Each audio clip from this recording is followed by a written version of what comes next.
I'm the dude. So that's what you call me. Are you a virgin? Yeah, not since I was 10. Are you there, God? It's me, Margaret. Come on to the coast. We get together, have a few laughs.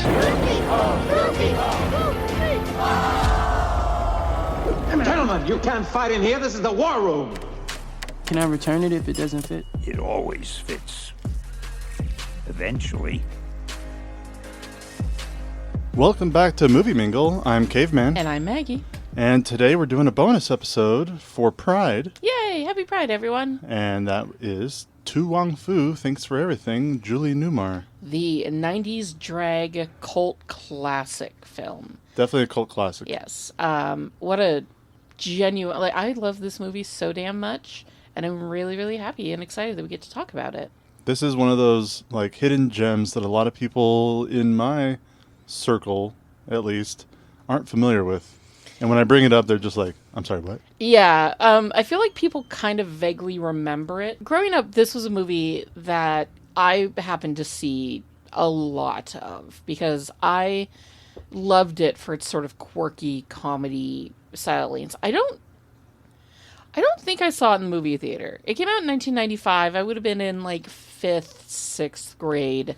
I don't think either one of my parents, especially not my dad, would take me to see a movie about drag queens, especially, starring Patrick Swayze and Wesley Snipes. He wouldn't take me to see this. My mom might have, but for the most part, I feel like this is a movie that I fell in love with on home video. And it's a film that I've introduced many people to over the years because I think a lot of people are familiar with, oh yeah, I think Patrick Swayze did a movie in drag once? ? And I think there was a while there where this movie had gained its cult status and that not many people knew about it. I feel like now these days drag is a little bit kind of bigger and more mainstream, so this movie has come back into the cultural lexicon. But yeah, definitely in the early 2000s, there were plenty of people that I would be like, oh my god, I have got to show you this movie. And then we would sit down and watch it. And it's a really fun, funny, genuinely sweet little film. You introduced me to this movie. I had no idea this movie existed. I had no idea that Patrick Swayze and Wesley Snipes and John Leguizamo dressed in drag and did a film together. Would never have guessed that in 1,000 years because when I was growing up, Patrick Swayze and Wesley Snipes especially were two mostly action guys. Oh yeah, no, they were totally the action guys, right? They were the action comedy dudes. John Leguizamo's the comedy guy. Comedy. Patrick Swayze and Wesley Snipes. I mean, for God's sakes, you say Patrick Swayze, people think Roadhouse. They think Dirty Dancing. They think Point Break, yeah. Ghost, all those movies, right? You say Wesley Snipes, you think... Blade. Yeah. Passenger 57. I mean, when this movie came out, Wesley Snipes, the movie he did before this, I think was either... I looked at the before and after movies, what they did before and after. For Wesley Snipes, it was Money Train with Woody Harrelson and Drop Zone with Gary Busey. Two pretty masculine movies. Yes. Then you've got Patrick Swayze, who was a little different because this was late into Patrick Swayze's career. He had already, even though this came out in 95, he did a lot of 80s, early 90s films that were really hot at the moment. And his movies that he had done before and after this one were both PG films. One was Tall Tale, and the other was Three Wishes. Two movies I've never seen, but I don't remember. both just because later in his career, when he got older, he just started doing less action, less masculine stuff. It was a lot of more drama and serious stuff or kid-friendly things he did a lot of. Well, an action career takes its toll. Oh, yeah, and he died in his 50s, so this was, he's probably in his late 40s when he was doing a lot of these. Man, don't we miss him every day? I would have loved to have seen what he did later in life. And then John Leguizamo was completely opposite. He did 2 rated R films on either side of this one, which were Carlito's Way, which is pretty... I've never seen it. Oh, man. Pretty R, and Executive Decision, which I really like. It's a fun kind of action, more thriller, suspense thriller with political thriller. That's the word. So we have to bring up the fact that these men were very brave for taking on these roles because, in the 90s, in the early 90s, a movie about drag, a mainstream comedy movie about drag, starring these 3 men who all in their own way have had really successful careers up to that point. It wasn't like any of these guys were... The 90s for these three guys were still pretty strong. Yeah, pretty decent. Yeah. And none of these guys needed this role for, like, you know, tax payments, Wesley Snipes, or anything else. That was later for him. Yeah, so it was much later for him. These guys took this role, like, because they liked the script and they wanted to step out of the box and do something different. And this movie isn't just about three men in drag. This movie is about three drag queens and honestly possible trans women, because although they do bring up the fact that the difference between a transsexual, a transvestite, and a drag queen, which, and you know, is all 90s terms, by the way. This movie has not aged well in some cases when it comes to... They didn't have updated terms. They didn't have the it's updated not terms, that it didn't age well. It's just terms update. Yes. Every you know, everything's decade or fluid. two. But, like, all three of these characters are, like, they're in drag the entire time. They're in their female personas the entire time. And if I've learned anything from Drag Race, RuPaul's Drag Race, is that that's not the case, right? Like, drag is just a persona and not your full-time person, whereas for these three ladies. So anyways, my whole point is just saying, we'll get into that later. I'm jumping way ahead in my thoughts and my ideas for this movie. It's just, this was a brave role for them to take, and I'm so glad that they took it, and they took it with a sense of seriousness and a sense of respect. This movie so easily could have been a kind of shitty comedy where they just made fun. Put in the hands of the wrong director. Yes, and or the wrong actors. Yeah. For sure. I mean, I think it makes a lot of sense that a woman directed this movie, which is something that I don't think I really ever knew until very recently. There is a genuine sense of feminism and femininity in this film that a male director would not have given it. I mean, if the Farrelly brothers had have made this movie, it would have been a nightmare. That would have been a movie that didn't age well. No, it wouldn't have aged well for 1995. In 95, watching it, sure, audiences probably would have liked it a little bit more. They probably would have liked it a little bit more, for sure. For that time. But it wouldn't be a movie that... It wouldn't be the movie that is what has become a cult classic and remained one for reasons. Yes. And we'll get into those. Yeah. So, usually I start with the director when I talk about films. But this time, I'm starting with the writer. Because that's how this whole thing started. All right. Hit me with some information. So it was written by Douglas Carter Bean. It was originally he's more of a stage writer. So originally this was going to be a play. Yeah, which I could see this being a play. But then he changed his mind when realizing that they really wanted the car to be a central point. So he had to kind of toss the idea of it being a stage play because of the car and having a car on stage. Nowadays, I think they could manage it because stages are a lot different than they used to be. Things have changed. On the right stage, it could have worked. Yeah. But, at the time, he got rid of that idea and went for a film instead. But when he was writing it, he was inspired by an anti-gay propaganda film that was out at the time called The Gay Agenda. And of that film, Bean said, there's a scene where they show drag queens going through a town and the narrator is warning the viewers that these people will take over your town. And I thought, well, that would be fun. Oh, God, it would be so much fun. So that's what happened in the movie. I mean, drag queens take over a town. Which, yeah, I would love that. I mean, we'll get into it, but, like, just think about what all those people were going through before they arrived. Yeah. And what they went through. Oh, no. How they were when they left. The three queens absolutely changed Snydersville from... I laughed when it was Snydersville. Oh, God, it's just me like, too. Could you imagine, like, Zack Snyder having his own town? Ugh, everything would be just slow motion grain. Just grain slowly falling from your hands. 178 million for slow motion grain. It makes me angry. So... Then, once the script was finished, he brought it to a guy named Mitch Kahn, who was a development executive at Amblin Entertainment. So, essentially, just an executive who looks over scripts and decides what's going to be developed or not, or at least passes it to the next person. So like what he did, he passed the script to his boss, Steven Spielberg, who obviously created Amblin Entertainment, who, after reading the script, loved it. And Spielberg had his friend Robin Williams do a humorous cold reading of the script while on a plane. And what I wouldn't fucking give. Am I right? yeah, Like, right. could you imagine? First of all, Steven Spielberg and Robin Williams were friends for a very long time, so I would have loved to have been a fly on the wall for any of their conversations. But what I wouldn't give to have heard Robin Williams read this script out loud. Yeah, could you imagine just sitting next to him? He's doing just listening to him do a humorous cold read of any script. It'd be amazing. But especially this one would have been pretty funny. So after Williams was done reading it, he had an interest in a role. He wanted a role, but he didn't want to distract from any of the three leads. He didn't want him to be a lead because he thought it'd be too distracting. But he just wanted a small cameo appearance, which he does get. Yes, as John Jacob Jingleheimer Schmidt. Your name is my name too. Oh, don't you hate it when people shout?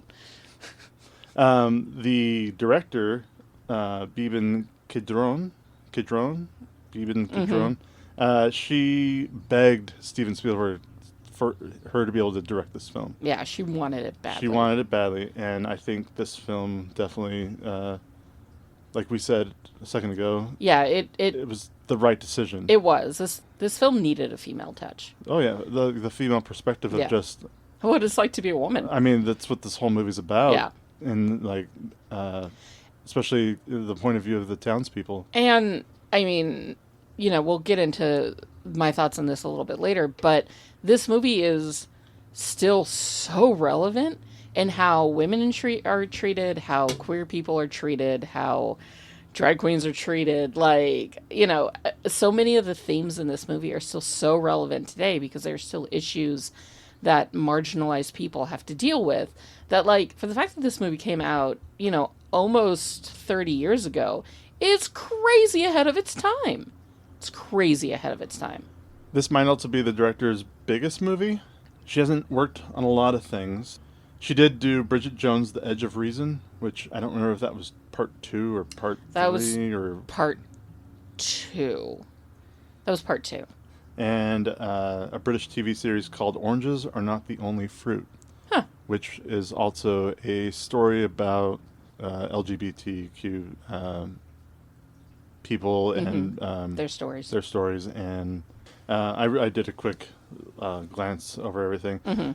The music was from Rachel Portman, which if you were to look up a picture of Rachel Portman, it made me laugh because it looked like our friend Rachel, who also is a musician. Yeah, that's cute. But Rachel Portman, she has been a composer of film and television since 1982 and worked on 109 projects so far. Dang.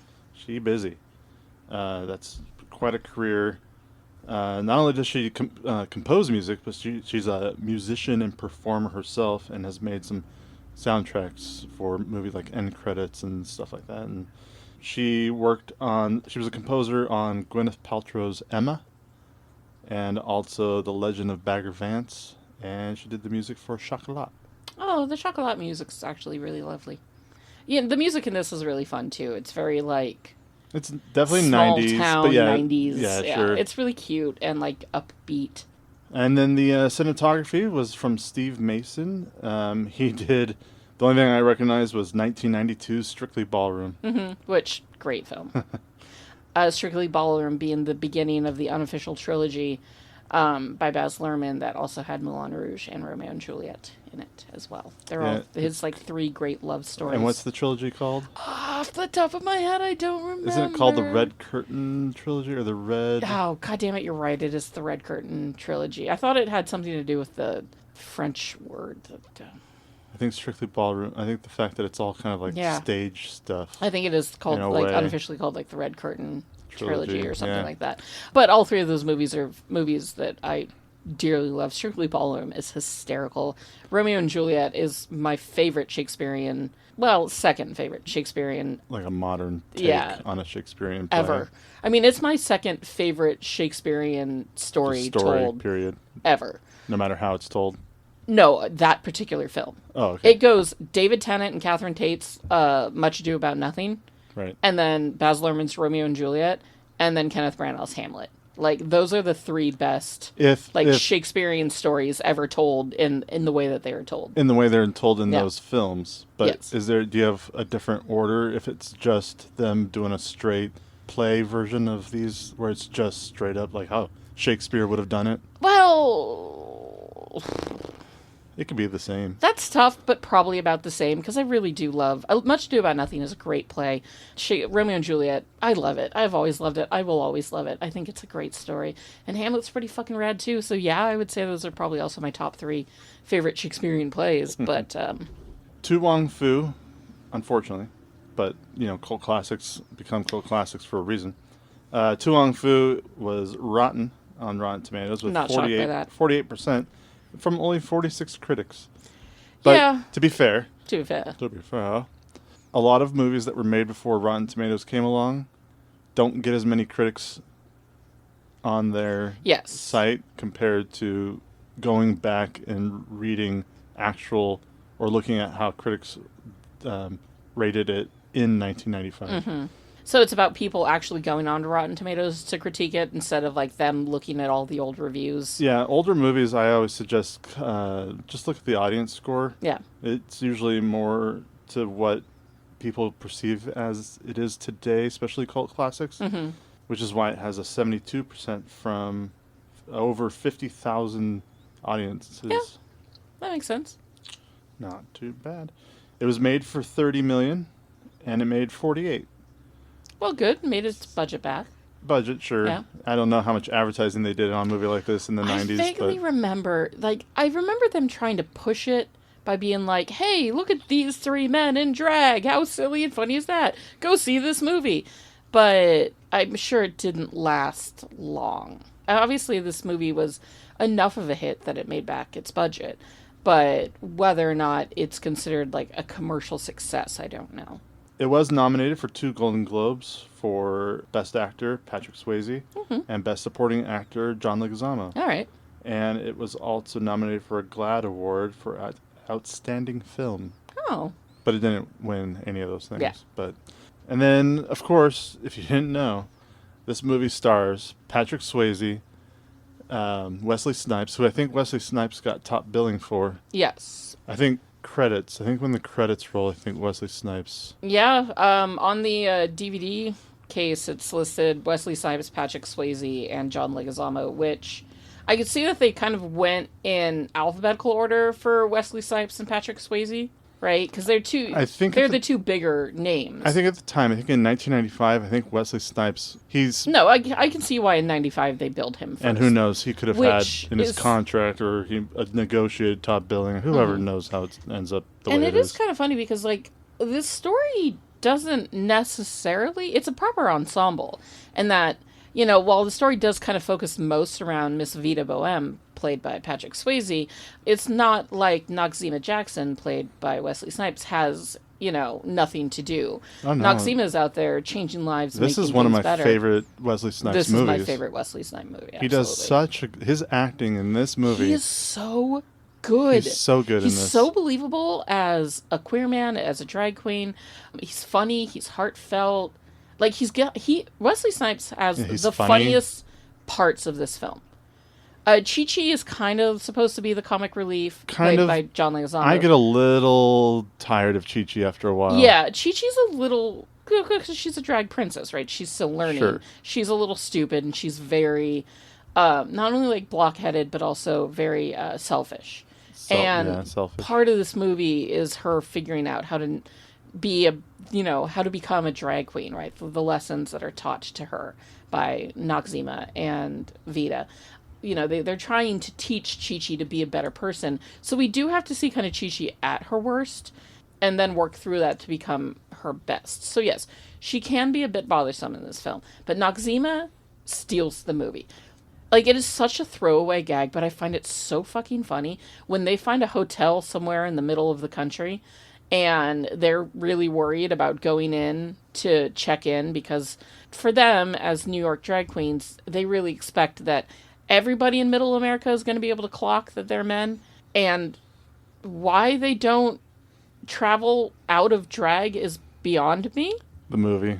But, and it's always bothered me, because, like, this whole journey would have been easier if they were all just 3 dudes driving cross country, even if they were effeminate. But that's not the point of the story, and I understand that. So, anyways, but when they roll in to the hotel that has the WNBA, like, thing going on, and the owner, the manager of the motel is like, oh my God, we're so happy you're here. You'll find, others like you down in the parlor, right? And they're all shocked. And then it just cuts to Noxzema playing basketball with them. In this, like, little cheerleader outfit and pigtails. Hysterical. Yeah. Noxzema kills this movie, and I love her so much. Great acting. She's kind of the grounding of this film, whereas, like, Vita's so desperately trying to help other people instead of helping herself, which is her main issue, and Chi-Chi is so selfish that she doesn't understand that there are other people in this world that need help, and those are kind of the two big things. Vita and Chi-Chi are complete opposites, and they've both learned to balance themselves out. Through each other, right. And Noxie is just there just to be amazing. Right? And, like, not really solve anybody's problems, but just enjoy. No, she does solve a few problems. Like, she helps the old lady. I guess she's the one that gets through to the... I guess I meant because Vita and Chi-Chi are helping each other so much. Yeah, no, Noxzema doesn't need their help. She is other than, like, queen. That's number 2 on the list of how to become a Noxzema drag is queen. Almost the more established queen, and who is quietly helping Chi-Chi, as opposed to, like, what Vita is. I love all 3 of these queens with all of my heart. You also got Stockard Channing, who is the motherfucking goat. Oh my God. I mean, has Stockard Channing been bad in anything ever? I mean, we all know her from Grease. The West Wing. West Wing is amazing in The West Wing. Yeah, like, she's one of my favorite characters in The West Wing. And she is so beautiful in this film, even though she's, a downtrodden, abused woman. At the end, when her face is fully beat, oh my God, she's stunning. Then you got Blythe Danner. Who, God, I love her so much. I'm also never unhappy to see Blythe Danner in anything. We also have some people that I'm not, like, I've seen them in things, but I'm not super familiar with everything they've done. Like Jason London. Was Jason London in Mallrats, or was that his brother? Because I'm pretty sure, he's a twin named Jeremy. I know he was in Dazed and Confused. Yeah. That's really all I'm familiar with. Yeah, I don't think he was the one that was in Mallrats, because I feel like that would at the very least be in his top 4 on IMDb. I think it's somebody else. The Rage, Carrie 2, which I vaguely remember. Out Cold. Yeah, Jason London, I mean, like, he's been doing the thing, but, he was such a sweet baby. In this movie, he was just the sweetest, smallest baby.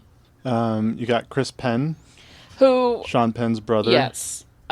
Rest in peace. May he rest in peace. He does a phenomenal job in this film. I love him in everything. He's such an asshole, douchebag. Yeah, he really was just in almost everything kind of he does. A shitty person in every single role of his. Reservoir Dogs is probably the biggest role for me personally that he was in that I really like. Well, you love True Romance. I love True Romance. He doesn't have as big of a part in True Romance compared to Reservoir Dogs. Mm-hmm. So Chris Penn, great. We love him. Chris Penn.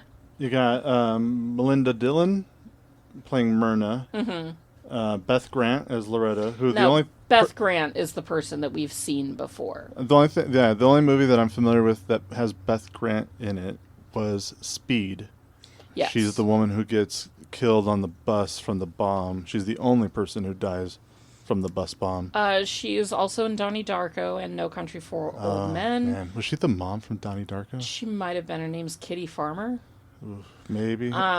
It's been a while since I've seen. Yeah, I did not enjoy that movie. I watched it once as a young kid and was like, or as an older teenager, and I was like, what the fuck? I think you would view it completely different as an adult. I'm sure I would, but whether or not I want to give the time to it, I don't know. But yeah, Beth Grant was one of those great, like, 90s character actresses that was just in everything, like 90s and early 2000s. We also have Alice Drummond, who plays Clara. And the librarian. And the librarian from Ghostbusters. Most importantly, the librarian from Ghostbusters. That's her most famous role in my mind. That sweet old lady that has, again, she did a ton of shit, but she was really, you remembered her for some of her older, weirder roles. She was in Ace Ventura, Ghostbusters, of course, a few other things. But, like, she's just that cute old lady that she would pop up and you'd be like, oh my God, it's her. It's the librarian from Ghostbusters. The rest of the cast I'm not super familiar with. You've got Mike Hodge, who played Jimmy Joe. You got Michael Vartan went on to do things. He was really big on Alias, I think. played Tommy. Yeah, he was kind of like, that was the main, like, greasy gang rapist, because that was kind of a plot point for a second in the movie. He was like the leader of the gang that was, essentially constantly harassing the three queens. Women. Once they're in town, but he was also in Never Been Kissed. He played, like, the main love interest in that weird movie. Michael Vaughan, like, he had a little moment. Like, he was really big on Alias. Alias catapulted him. And then, of course, you can't have a drag queen movie. You cannot. It's against the law. You legally cannot have a drag queen movie without the appearance of one Miss RuPaul Charles. Our absolute beloved Queen of Queens, our mother, our everything. Who has one of the best names. My favorite drag name of all time is Rachel Tensions. That is her drag name in this movie. She comes out in a floor-length Confederate flag dress. Yes. Bright, blonde hair, as is the RuPaul way. 6 foot, 17 inches, just absolutely huge. And her name is fucking Rachel Tensions. That is hysterical to me. And I feel like no queen could pull that off except for Ru. I don't know the story behind it, but it wouldn't surprise me if RuPaul came up with that name. It wouldn't surprise me either. Like, I mean, the way that drag queens are able to come up with, really fun drag names off the top of their heads. Very witty if entertainers. I mean, that's what they are. They're incredibly smart, witty entertainers. Yeah, and whoever came up with the drag name Rachel Tensions, like, deserves a spot on Heaven's throne, because that's just a fucking... The only drag name that I've heard that is better is that there's a Karen from Finance? There's a Karen from Finance. That's her drag name, Karen from Finance. No, there's some, after watching or hearing sometimes in the background, a lot of yes, RuPaul's Drag Race. Because I have watched every season of RuPaul's I have Drag heard Race a lot of really times. clever names over the years. There's a lot of really good ones, but fucking Rachel Tensions. The costume design in this movie. I was going to name one more. Oh, okay. One more actress, because she wasn't in it, but she is credited as playing herself. Oh, yes. Because she's in a picture. Julie Newmar. And I'm sure they had to. Julie Newmar is in this movie. She's the one that crowns Chi-Chi at the very end. Oh, really? Yes, that's Julie but Newmar. They don't bring it to attention. No, that's something that you actually know. They say, in presenting this year's Miss Drag America, or whatever the contest is called, is Miss Julie Newmar. Oh, really? Yeah. The costume design was done by a woman named Marlene Stewart. And while I don't know off the top of my head anything else that she has done, I am on her website right now looking at pictures from the making of this film. Like, there's original dress sketch designs from iconic looks throughout the movie. There's a lot of behind-the-scenes pictures taken of all the main actors in drag. Pictures I've never seen before. They're actually really sweet and funny. A lot of pictures of the background drag extras, especially in the contest at the end where it's all kind of flower-themed. There's a shot of Lady Bunny in there. There's a couple shots of Ru. All these really beautiful, like, costume sketches. It's the costumes are incredible in this movie, and they had to be because this is drag, right? RuPaul says we're all born naked and the rest is drag. Everything that we put on our bodies every day, that's a form of drag, right? That's how she views the world. So these costumes had to be big and bold and beyond, right? They had to be say something hats and leopard prints and fine silks and incredible wigs. Like, there's so many just iconic looks in this film. Looks that I've actually seen other drag performers recreate. I know for sure I watched Monet Exchange and Trinity the Tuck do a RuPaul Drag Race skit where they were dressed like Vita Boheme and Noxeema Jackson, and I clocked it immediately because, of course I did. It's me. I love this film. This movie's still very revered, and the costumes are stunning. This is something that the kids say these days. I kind of am aware at what it means, but they all served cunt the entire film. And apparently that means that they dress really well. Yes. Or that Wow. they put on some great looks. What but a each term. and every one of them was serving cunt, and I am here for it. They were just divine. One thing I did notice about the makeup in this movie. Oh, the makeup's so good. Well, so For the most at the part. beginning of the movie, there's a lot of, obviously because it's a drag queen competition, there's a lot of other drag queens. Yes. Some of them who are, probably all of them were real drag They're queens. all but, actual, yes. but you said you were recognizing some in the audience. Yes. There were a few drag queens that I've recognized from having done other things. And off the top of my head, I can't remember any of That's their names. okay. Except for Lady Bunny. Because wherever RuPaul is, Lady Bunny is not far behind. Lady Bunny is a legendary drag queen who's been doing drag as long, if not longer, than RuPaul. She is renowned through the drag world. She's legendarily fun to make fun of. In fact, one of the All-Star RuPaul Drag Race All-Stars challenges was to eulogize Lady Bunny at her quote-unquote funeral. It's hysterical. It's basically a roast about how old and ancient and old and dusty Lady Bunny and her vagina is. Like, yeah. So she's there for sure. There are a couple other queens that I recognize from having done stuff in the 90s. You know, and I'm not... Although all these wonderful performers are incredible, I'm not going to go in and hunt down their names. Well, my whole point was Yes. is that there's a lot of professionals Yes, in the audience. there's a lot of professional drag queens. And their makeup Yes. looked very much like a drag queen's makeup. Yes. Because drag queen makeup is very specific. There's a style to it. It's not just like the It's average not just makeup mascara, that, like, blush, and lipstick. Yeah, and foundation. It's everything. It's everything. Right? I mean, It's I've watched videos with you of Trixie Mattel putting her makeup on. and it's a that process. bitch, oh, it's a process. But yeah, so all of the makeup. I mean, I think that they knew going into this movie that if they were going to make it right, they were going to need the help of the drag community Sure. to make it, and they were going to need, you know, an understanding of course, how drag makeup is done. And throughout the film, all three of the queens look amazing, with the exception of Chi-Chi. well, who- I was going to say that yes, all three of them look great. yeah, But it didn't really. I didn't process it as drag makeup. Because a lot of them, like especially Vita. Vita, looked very much like, because she does play a more old Hollywood Yes. style look.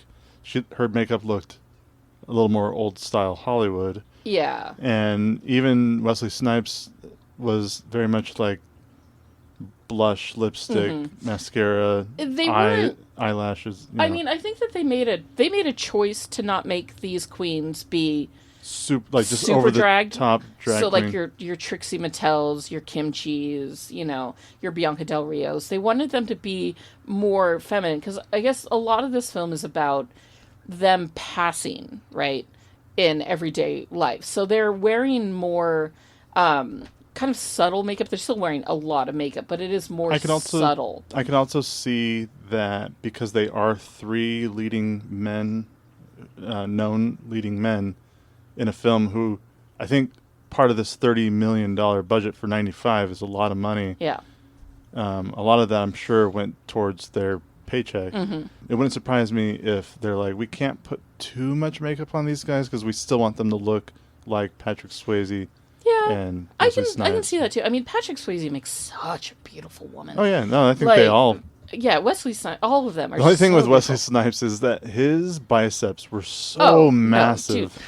He had massive arms. She works out like a lot. like a lot. No, and then even John Leguizamo's body, his boy body, was very like, it makes you wonder how some of the boys in that town thought that. Like, did they just think she was a very muscular girl? Because, like, his arms, his shoulders and his arms are so broad.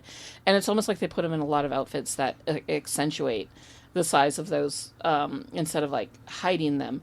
Yeah, I don't know. I don't know if the reasoning was because they wanted you to know that was Patrick Swayze. If you pay for a face, Yeah, do you they're- want to cover that face up? Yes.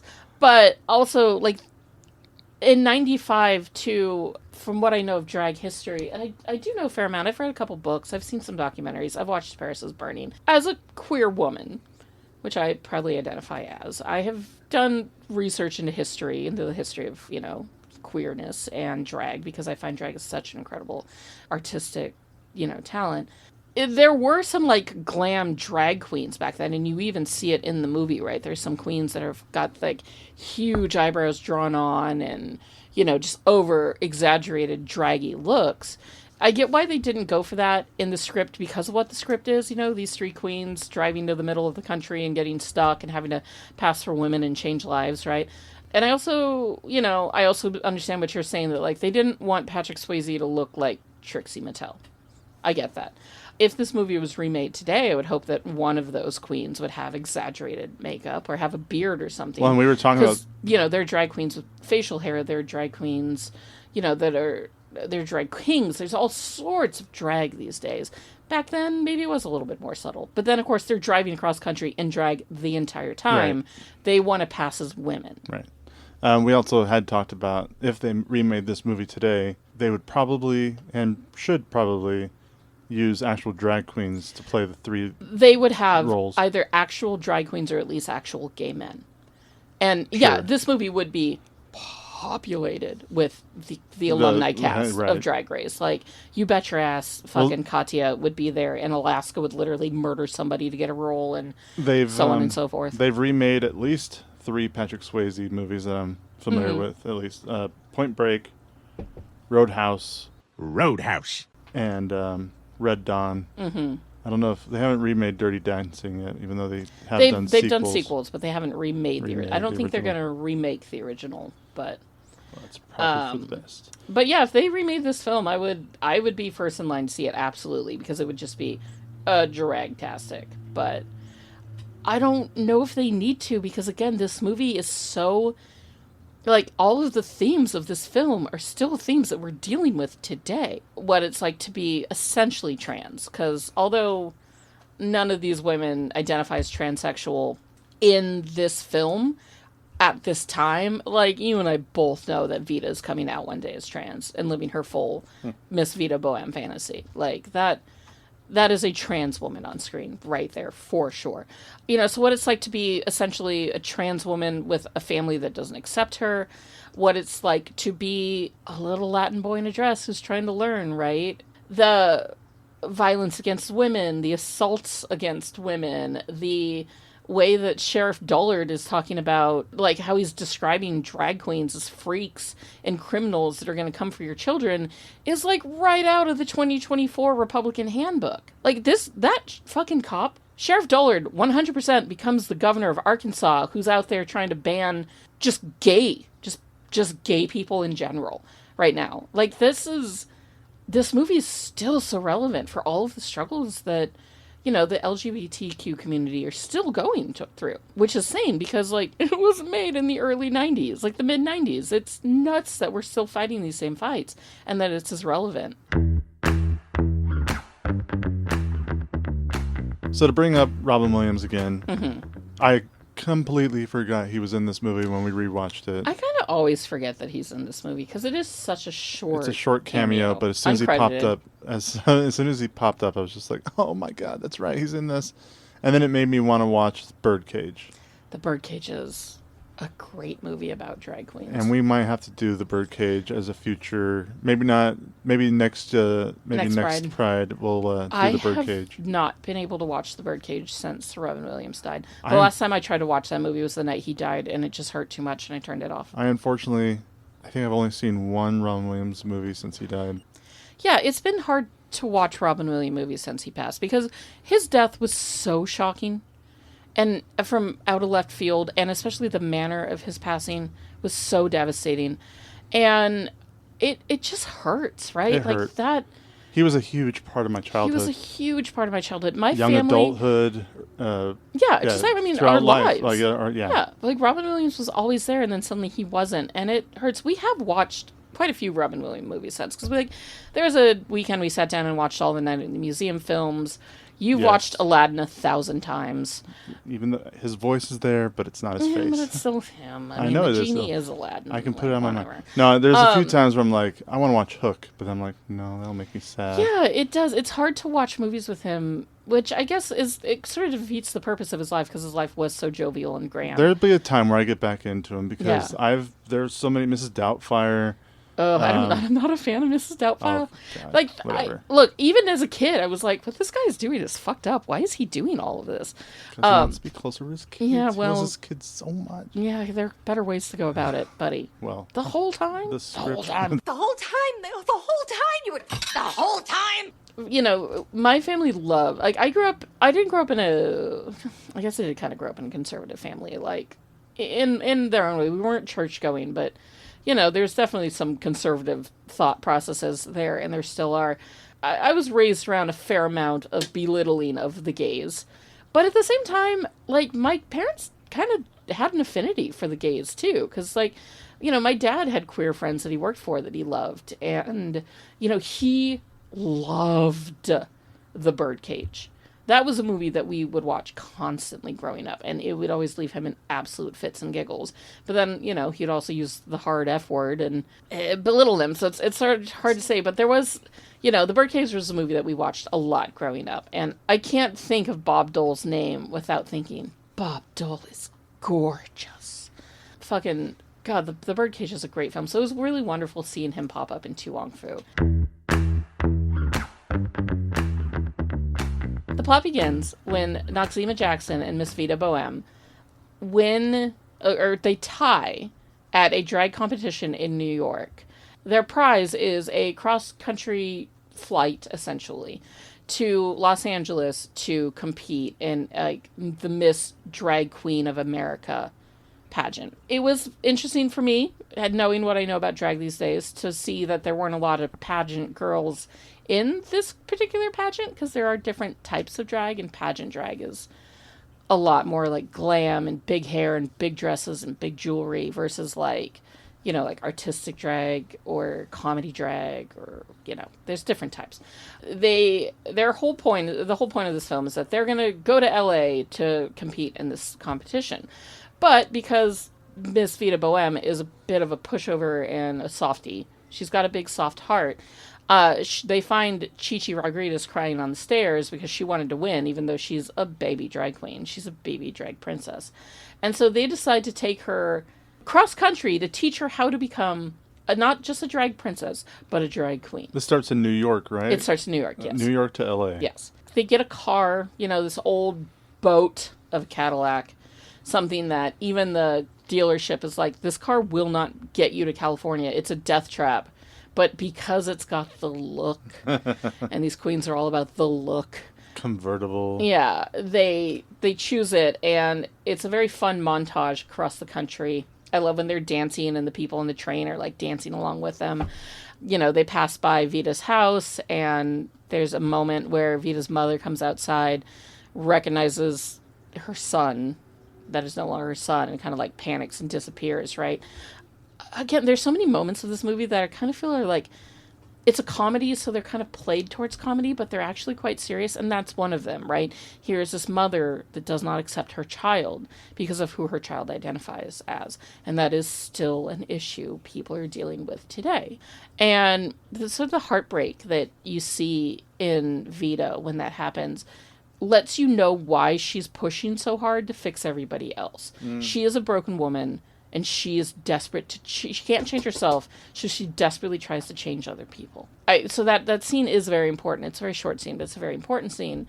But there were a lot of scenes that I kind of... There's a lot of things I picked up in this film, rewatching it for the 800th time the other night, that I didn't clock before, because this podcast has changed how I watch movies. Not only am I more present, because for the longest time, and like even still, I'll put a movie on in the background and I'm looking at my phone the entire time I'm watching this movie, right? Like I'm listening to the movie and watching occasional scenes, but I'm staring at my phone the rest of the time.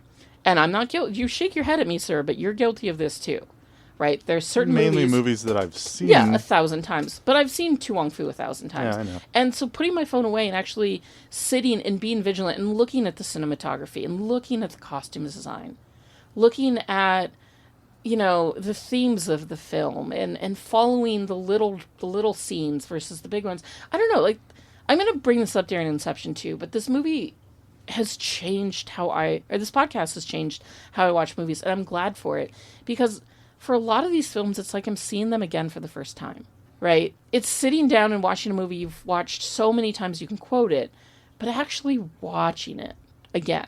Not just having it on in the background, not just having it on while you play on your phone or do the dishes or whatever. It's sitting down and giving your full attention over this movie. And, like, there's some of these films I haven't done that to as an adult. I've never sat down and watched To Wong Foo with a critical eye. And it's changed how I view this movie. And I think that's really neat. And I'm really glad for it because I get to enjoy, like, silly little moments. And I get to, you know, enjoy the big things and the small things. And, like, yeah, it's fun. That's what I'm getting at. Is it's fun that I get to watch these movies and have a fresh perspective of them, even if I've seen them 100 times. And this movie, it was interesting watching it in a 2024 kind of view. Because the movie does really try to be pro-drag queen. Oh, it's a very pro-gay. Pro-woman. Yeah, it's very feminist. But then it makes a lot of racial jokes. Yes. Yes, it does. And especially towards Chi-Chi. Yes. Especially towards Chi-Chi. Like, one of the first ones is she talks about, my family was so poor, my parents got married for the rice. Yes. Or, I think Noxzema says one time when Chi-Chi's running away, Noxzema yells, "She's running for the border!" Yeah. And this was still the 90s. Hold on to your hot sauce. There's some later Patrick Swayze... calls her a slickback or a yeah, wetback. or a wetback. Yeah, And, like, it goes pretty hard. Yeah, though there's some legit racism in this film, which in the 90s I feel like was slightly accepted. It was much more accepted. I mean, you could get away with a lot more. You could get away with a lot more. Good back then. But again, like, in the wrong hands, this movie would have been homophobic joke after homophobic joke after homophobic joke. It's a PG-13 movie, and Chris Penn drops the N-word pretty fast. Does he? Oh, yeah. He says it to Noxzema's face. Oh, God, you're right. And then also, like, there's a whole plot point about 2 different, like, attempted sexual assaults. Yeah. Pretty rated R for a PG-13 movie. Yes, but that's also very much the 90s, it's the right? 90s, like, yeah. Not too long ago, I heard on a podcast on the Ralph Report, I heard a father calling up and being like, "I'm trying to show my children the movies that we watched as children, and none of them are acceptable. Like, they're all..." I heard that call, and I wish he had said what movie he had watched and turned off. I was like, I really want to know what... Because there are some, like, kids' movies from the 80s and 90s that when you watch it as an adult, you're like, holy shit. Yeah. How did they get away? How were is this acceptable? How were kids able to watch The Goonies back then? Because The Goonies has a lot of subject matter that wouldn't really be kid-friendly now. No, but yet they're considered cult classics, right? But I'd probably let my kids watch it if they wanted to. But I don't think they'd be interested in The Goonies. I don't think they would be either, which is funny. I'm barely into The Goonies because I didn't grow up with it. It was one of those movies I watched as a late teens, as opposed to there's movies like Flight of the Navigator, which people don't really like, but I grew up with it when I was a kid. Well, and I grew up with The Birdcage and To Wong Foo. So. And there's other kids who like The Last Starfighter. People love, but I'm indifferent about because it's boring. But yeah, it's just sometimes you grow up with certain movies and. The nostalgia of it sticks with you, and you're like, "This is the best movie in my childhood." Then you watch it from a modern perspective, and as you're an like, adult, you're oh, like, shit. "What was I on?" Yeah. No, I was also kind of shocked by the racism towards Chi-Chi in this movie, but I think what I was more shocked about was I was like, "Oh my God, here's a cop who pulls over these 3 women in the middle of the night." Sheriff Dullard. Not only is he racist towards them, to the 2 women of color, but then he tries to sexually assault one of them. Yeah. And then when Vita shoves him to the ground and knocks him out in defense, he spends the rest of this movie actively talking to people about how he's going to murder them. All 3 of them. So here's a cop. And this is, by the way, a comedy. Yeah. That here's this cop who's out there abusing his power, who tried to sexually assault a woman. When he was knocked over, when she used self-defense against him, he is now attempting to murder her. And because he found out that she's not a biological female, he spends the rest of the movie talking about what a freak and pervert and how gross and how disgusting she is. Yeah. Until there's a scene, which I kind of find very funny and very cathartic, where... Is it The List? Or no, the bar. Where he's sitting in the bar and he's talking about essentially he's talking about two men being together, and it turns into this almost like slightly graphic monologue about gay sex, and you can tell it's something that he wants. Like, he's thinking this about guy it. is Like, so in the closet Yeah. that he hates himself for it, Right. and he hates all queer people because he's queer but isn't Right. allowed to be for whatever reason. And so thus he's spending his entire life trying to defeat him, which then goes back to this man is going to be a Republican senator one day. One day. He also tries to get the help of other officers. Yeah. And they make fun of him for getting beat up by a girl. Yeah, and then he's like, I'm gonna drag their bodies back in. And they're just all like, And you can- isn't that funny? You could This drag their man- bodies in and look up their skirts and see what's not supposed to be there. Yeah, and these cops are like, this is so funny. Here's this sheriff that's going to murder 3 Yeah. women. They're like, have fun. Yeah. Like, they don't care Have that fun he's storming the castle. He's threatening to murder people. Like, oh my God. Right? Just the white privilege and the cop Comedy. privilege. Like, this is a comedy. And then there's an entire scene where Chi-Chi is out walking around, and she shouldn't be, and we all know this, but she's walking out there in the boonies, and she gets essentially, like, this group of men, 5 guys. 5-6 guys surround her with Every intention. every intention to bring her. Like, Yeah. like, that is a plot point in this movie. And then she is saved by Jason London's character, Bobby Ray. And everybody just forgets that these 5 guys in this community were going to assault this woman. Yeah, they kind of treat them for the rest of the movie. They're just like, oh, you Oh, silly scams. guys. Oh, you scam. Yeah, you're Yeah. just so unclean and unkempt. And, Yeah, you just and don't just a know any better. silly guy. And it's like, Yeah. these guys were going to assault. Commit a major crime. Yes. Like, it's okay because then they turn around in the end. Well, I mean, Noxema grabs his It's a great dude's scene. dick. The Yeah. nice thing about all Do these you like scenes my that nails? were kind of... The great thing about these scenes that we're kind of not really complaining about, but pointing out that they've kind of aged unwell. Poorly, yeah. The nice thing about it is that it's not the main plot of the movie. No, and all of these It's people all get a side comeuppance stuff. of some They all sort. do get comeuppance, and they all... But it is... It is... I don't know. I kind of feel like the cop is the main... I mean, he's the main bad guy of the movie. Him and Virgil. He is the villain, and Yeah. Virgil. But I feel like the main focus of the movie Yeah. is turning around this town. It's a sleepy, old, Backwards. dusty, kind of ugly, Non-existent. run down. Yeah. All the paint is bad. Like, everything just looks sad, and Yeah, it's just an old town. all the people living in it look unhappy. Yes. And they are 3 all unhappy and they are. because... But then 3 drag queens show up and turn the whole thing around. By the way, in like 72 hours. That's the other thing that cracks me up about this movie is it is Saturday morning when And they they told leave and they leave Monday Monday. afternoon. Yeah. So all of Saturday or the rest of Saturday, all of Sunday, and most of Monday. So essentially the weekend. The weekend. But with 2 travel days. Yes.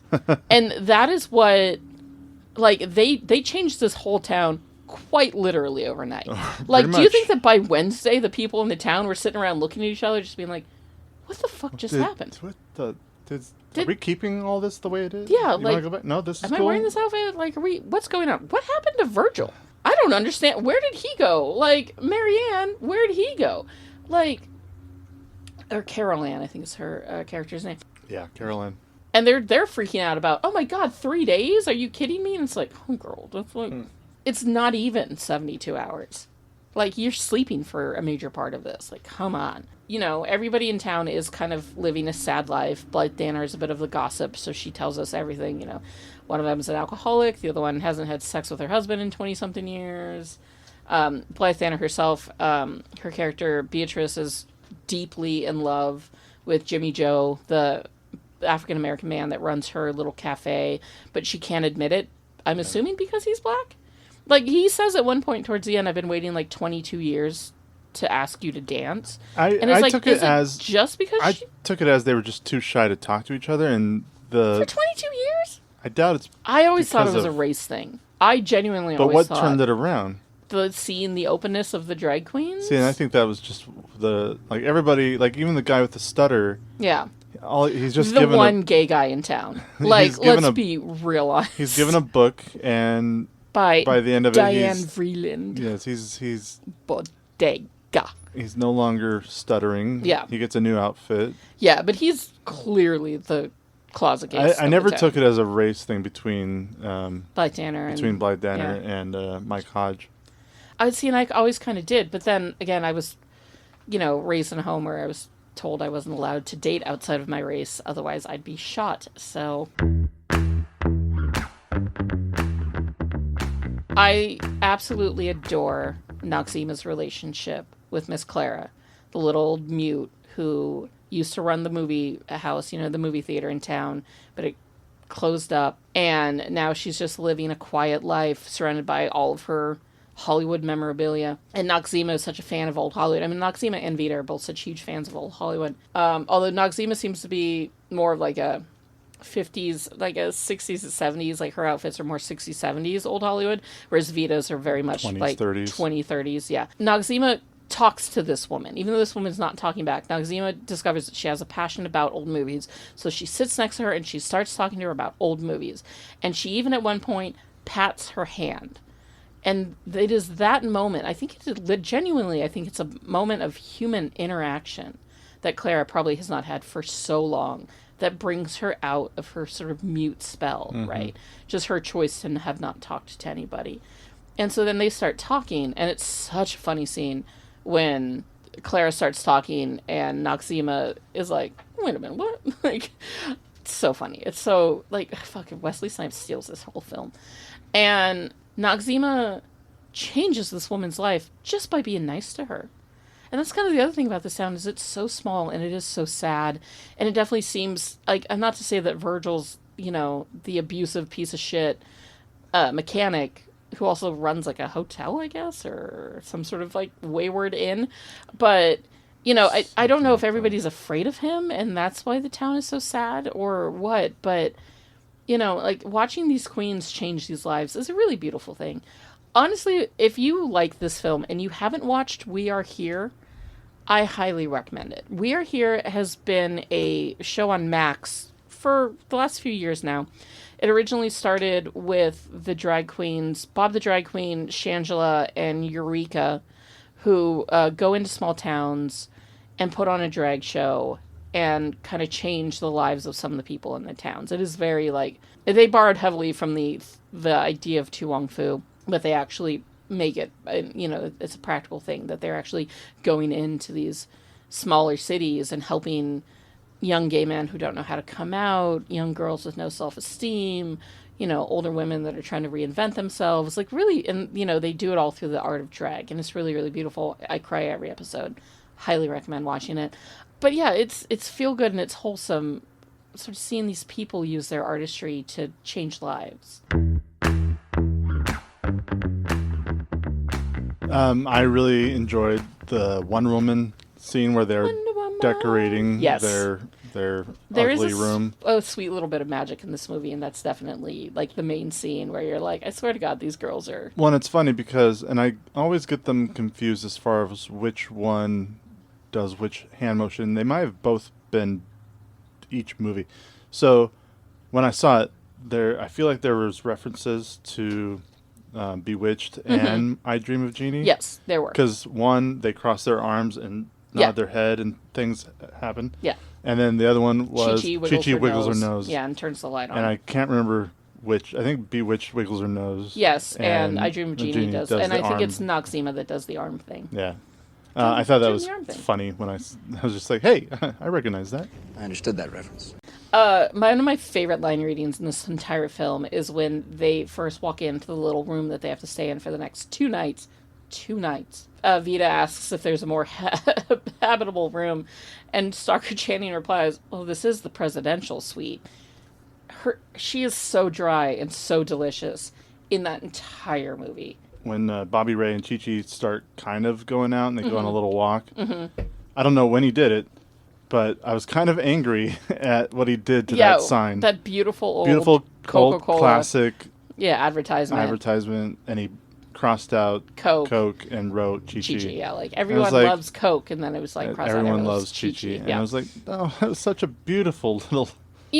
I think that... historic painting. For the fact that Chi-Chi is very thirsty, right? Like, she's shown throughout the entire film being really lusty and wanting. Which is fine. Women are allowed. but it's almost a very chaste and sweet, like, romance. And it kind of has to be because, you know, here's Bobby Ray not he'd find out a knowing, lot faster. yeah, that, you know, Chi-Chi is sitting on a tiny little secret. But it is a really kind of... This movie plays with, like... This movie could have been 3 New York women crossing through the country and having the same... Like, just take, you know... Sure. Take 3 New York women from the 90s and put them in the same movie. Same movie, same situation, same... And I feel like the love story would have been a little different between Chi-Chi and Bobby Ray, but it was actually really sweet. She genuinely has feelings for him, and he seems to genuinely have feelings for her. How he doesn't clock that jawline is something to be said. But, you know, they're all not sweet, everybody, simple-minded. Not everybody can be as smart as Dr. Channing and being like, you have an Adam's apple. Yeah. But I did enjoy that. It's kind of a very sweet. And, of course, Bobby Lee, Little Miss Bobby Lee, is in love with Little Miss Bobby Ray. Little Mr. Bobby Ray. Mr. Bobby Ray. And, you know, that causes problems for her and for Chi-Chi. I like that Chi-Chi meeting somebody who's kind and gentle and chaste and sort of pure. Not, like, pure in the religious sense, but pure of heart, right? He's a pure, simple guy. Is what helps her grow. You know, so literally somebody just loving her for her is how Chi-Chi is able to grow throughout the film. And I think that's beautiful, man. You know, you brought up a moment ago about Wesley Snipes grabbing that guy's balls and dragging him over to say, hello, ladies. Yeah. Or good afternoon, ladies. And then comments on how he stinks. Yeah. And then I love the addition to it. It's an affront to the very delicacy of my nature. Such a great line. And she's saying this while holding on to, like, and having drugged this guy. By his junk. Oh my God. That scene is amazing. I really love the whole montage scene already where they're all getting, like, all the girls go out and have a girls' day together. They all get their hair They done. discover what a girls' day is. Yes. And they're just so surprised. That sounds like fun. Yeah. So they get to go out and they get to have their hair done. They find a new outfit and all these great vintage outfits from the 60s that have just been shoved up in the attic of this little shop that's been there forever. I mean, those clothes are in incredible condition considering... Yeah, they look great for being probably in boxes or just on the floor collecting dust. Yeah, but, you know, it's the magic of It's a movie. movies.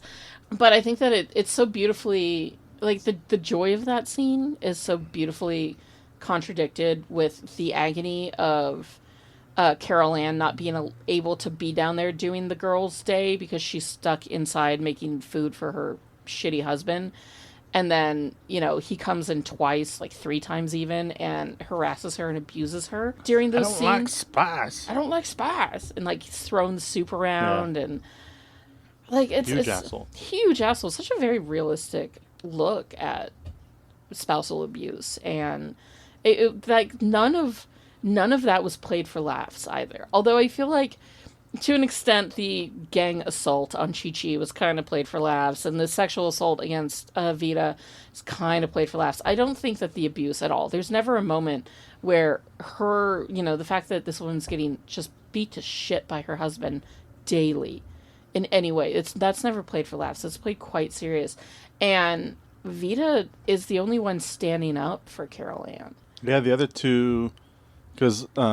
Noxima's kind of Chi-Chi's worried about Bobby Ray. Yeah, Noxima off just with the girls. Well, and she also said later, especially when Carol Ann was really getting when Virgil was really beaten into her, and Noxima kind of just like, don't get involved because then you get shot. Yeah, which is also again a very modern way of looking at something like that. There's no way that this, even if he is a 6 foot tall black gay man in a dress, could enter a situation like that and, you know, not get hurt in the end of it, right? Like, that's just sadly the world that we live in. And he's trying to convince Vita to not do it either because he's just like, don't get involved. It's not your fight and you will get hurt because that's the world that we still live in, which is tragic that it's, you know, almost 30 years later and so many of these things. But Vita was pretty much like, no, screw that. Well, and Vita also mentions that she suffered from abuse at the hands of her father. She mentions that, you know, her dad used to beat her up. Obviously, we've already seen that her mom wants nothing to do with her and who she is now, right? Like, that's not my son. Vita can't let bygones be bygones. Like, Vita couldn't let Chi-Chi just stay crying on the stairwell. She had to get involved. And Vita couldn't just let Carol Ann get the shit kicked out of her. She had to get involved. And I'm so glad that she did, because when Vita beats up Virgil, it is so satisfying. Like, I wish I could see it more, but when she bitch slaps him and he makes a little noise, oh, my heart, it eats the crumbs. He's not used to being hit back. No. I just love it when, it cuts to Carol Ann and Noxzema and Chi-Chi out on the other side of the door.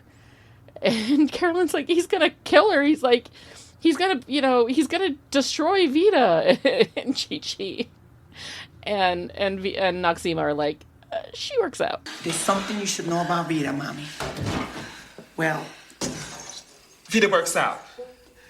Vita works out. Yeah. A lot. Like, a lot. Like, there's something you don't know about her. She's strong. But yeah, I appreciate the sort of deft hand that the abuse storyline is used.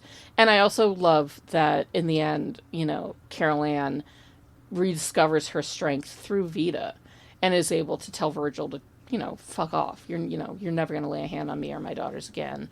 It is never referenced that he is abusive towards the girls, but you've got to assume that he is, because they've got 3 daughters. And Miss Bobby Lee is she's a little shy and a little timid, which I can imagine is probably from years of at least verbal abuse. At least verbal abuse, and maybe even just seeing what he's done to her mom. Yeah, because it's like, that's something where everybody in town knows, but nobody's going to step in and do anything. Nobody's going to help. And it's so heartbreaking, because there are so many women that are in that situation, and men. Like, there's so many people that are in that situation even still. I don't know off the top of my head all of the different types of resources that are out there, but there are resources, and you're not alone. Once it comes to the strawberry celebration festival, strawberry festival? Yes. Something like that. Her Strawberry red dress. Her red dress. Oh, which I kind of feel my was God. like her wedding dress that she dyed electric red. The fact that all of these people got these costumes put together that quickly makes me wonder. But that red dress, and then when she pulls the veil back and she's beat to the gods, oh my God, Stockard Channing, marry me. All the outfits in that movie, but the Strawberry Social ones are great. I do love Bobby Lee's glow up. So, it is discovered that Bobby Lee is in love with Bobby Ray, and Chi-Chi turns Bobby Ray down because he comes and asks her out to be his date to the Strawberry Social, and she turns him down because she finally is kind of understanding that, like, this isn't practical, After a big fight with Vita, no less, she really understands that her staying in this small town and pretending to be a woman is not something that's going to last forever, right? Like that. And Chi-Chi realizes this and sort of gives up her romantic interest on Bobby Ray over to Bobby Lee. And I think it's very funny that when Bobby Ray is like, oh, Chi-Chi, is that you? Oh, no, it's Bobby Lee. Oh, you look pretty. Yeah, sure, I'll date you. Like, the boy is just, it's not like he doesn't care, but he's just so sweetly stupid. He's like, oh, the one woman I was into, okay, another woman? Oh, this woman likes me instead? Yeah. All right, I'll go that way. But her glow up, where they're teaching her how to act like the actress from the 10 Commandments, that beautiful dress she's in, the makeup and everything. In fact, I love that scene in general where all the town comes out and starts dancing, and the 3 queens are standing up on the balcony, and they are dressed in what Caveman and I originally kind of said were the Powerpuff Girl colors, but they're also the colors of the fairies from Sleeping Beauty.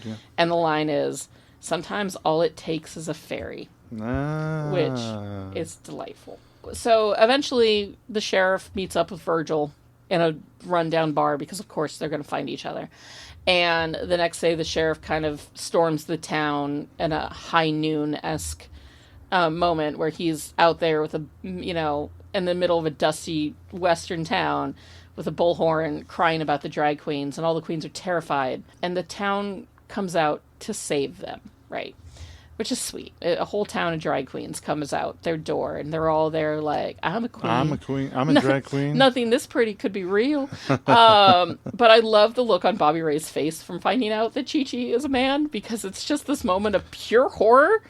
And then just immediate acceptance. Like, all right. Yeah, well, okay.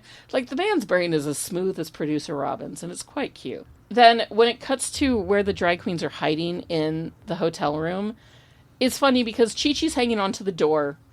Vita is wrapped up in a curtain, kind of looks like a lamp, and Noxzema is under the bed. And when she stands up, and that bed just stands up with her. I mean, Wesley Snipes is a huge man. And Noxzema Jackson is a giant Amazon of a woman.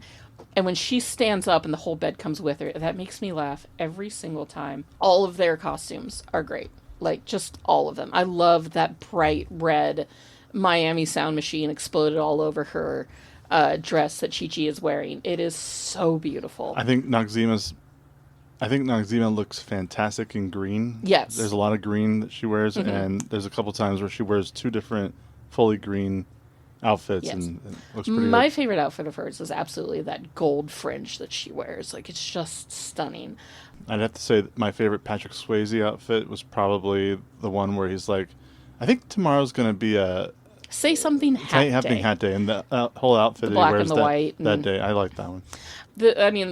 It really is worth looking up. If you care about this movie at all, it's worth looking up the costume designs because they are just absolutely stunning. And then, of course, the movie ends with a happy, joyful, moment. They all, the girls leave after saying teary goodbyes to everybody. Stockard Channing and Vita Boheme have this beautiful moment about, I'm just so blessed that I have a lady friend with an Adam's apple. I don't think of you as a man, and I don't think of you as a woman. I think of you as an angel. Well, that's healthy. Like, I just love it. And then, it ends with Chi-Chi becoming, Miss Drag Queen America, being crowned by the one and only Julie Newmar herself. And the one thing that kind of made me laugh really, the most, because I've never considered it until now, and again, I do view movies differently because of this podcast. Of course, in 1995, this movie about drag queens is going to end with girls just want to have fun. They were like, oh, this movie has women in it? That's got to be the end credits scene. Like it's, and that song has been overused to the point of way too much, but it cracks me up that, they're going to do a drag queen movie and absolutely put Cyndi Lauper's Girls Just Want to Have Fun at the end of it. I've got one question for you. Okay. What would your drag name be? Oh my goodness. I know. And that's really tough. They always say that it's like the street that you grew up on and your first pet's name. Sparkle Cashew? Yeah, well, it's not a terrible one. I've always loved the drag name Labiana Grande, but I don't think I could pass for that. So I've always said that my drag name would be Peaches Von Tits. Oh, all right. Yeah, I'm trying to think of what would be a fun name for you, and off the top of my head, I'm sure if if you have any drag name suggestions for Caveman, feel free to email us at movieminglepod@gmail.com. I'd love to read them. Yes, you would make a decent drag queen. You'd have to give me a lot of foundation because this 5 o'clock shadow never goes away. Yeah, but trust me, they know all the tricks and trades. I'm sure I've do. watched enough Drag Race to know. I've seen those bitches know what they're doing. I've seen some men that can really shave so well. It looks like they've never grown hair on their chin. Well, whereas also it's not just foundation; they're actually putting color correcting makeup on their face. They're putting orange on to make the brown disappear, so that the flesh tone of their. It's just that whenever I've even had a professional shave, yeah, by a couple hours later, it's just 5 o'clock shadow. Yeah, already. no, if a drag queen beat your face proper, she'd know exactly what she was doing. I'm up for it. Yeah, I'd love to see you in drag, and I would love to be put in drag too. I'm giving this movie a solid 4 for nostalgia, for how much I've loved it for almost 30 years of my life. Yeah, I would say it's not a perfect film, and it's a very silly little film. It's great. It's a great comfort watch on a Saturday afternoon. It's a great girls movie if you want to get all your girlfriends over to watch a fun film. Or all your drag queen friends. Or all your drag queen friends. It is such a great movie. So yeah, I would give it a solid 4 for the sake of how much I love it and nostalgia for it. What about you, Caveman? I would also give it 4. Yeah, that's good. Yeah, I love the acting, the characters, the The story's fun. The costumes are incredible. Yeah, Like, everything really works well. It's a fun movie. Yeah. It's a fun... Everything does a good job on it. 90-minute... There's really not a lot of like nitpicky areas other than, it just hasn't... There are moments that haven't aged well. Yeah. There are moments where I'm just like, is that supposed to be funny?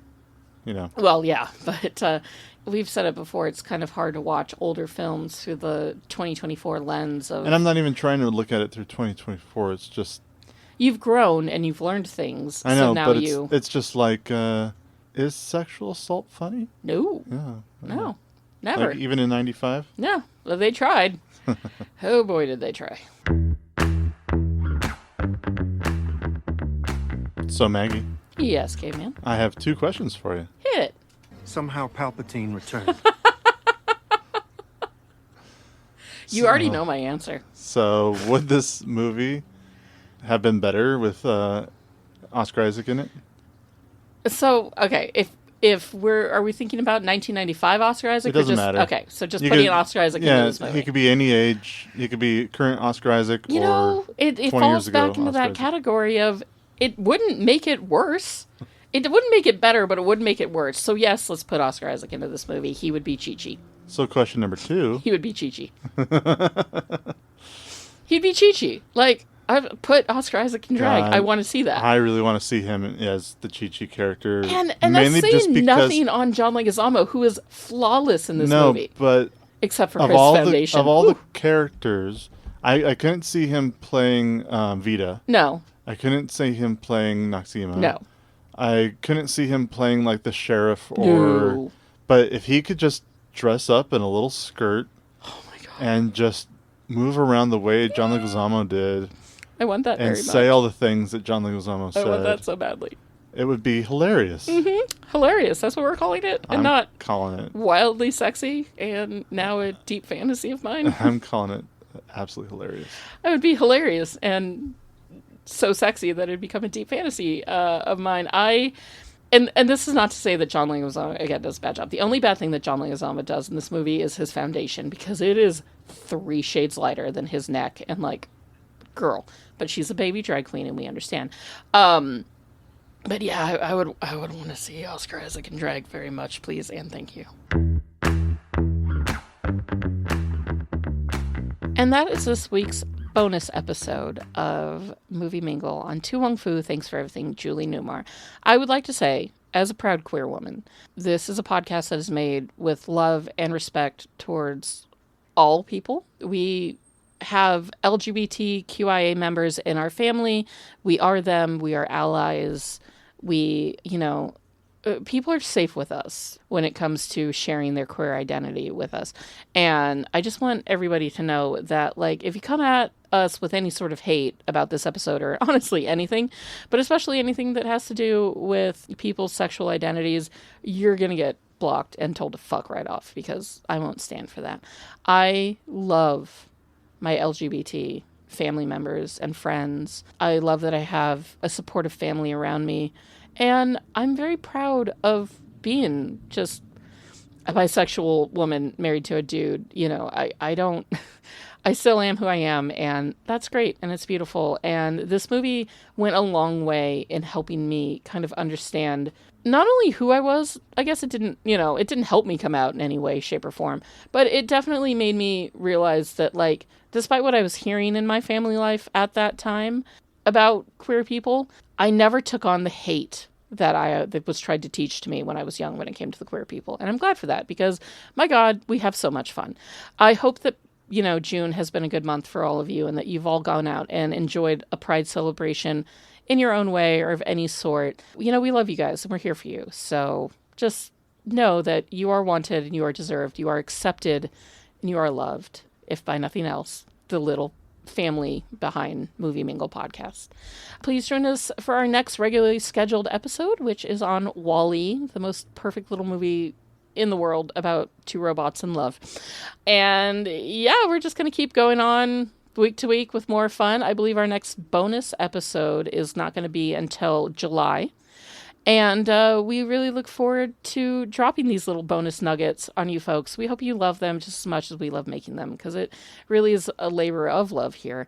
And, you know, we have fun doing what we're doing, and we love going through the movies that are on the list, but we also are really excited and happy to share with you the stories and the thought processes and the memories and everything behind the smaller films that aren't going to be on lists, but that we still adore completely, like To Wong Foo.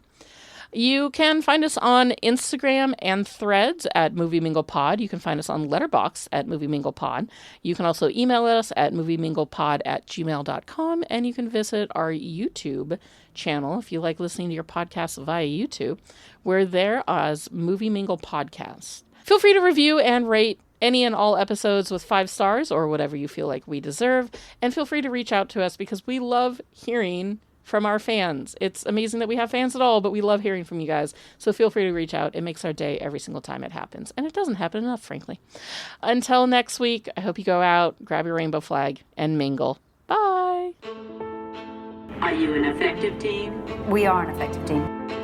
Let them fight. How did you just do that? I'm a really good lawyer.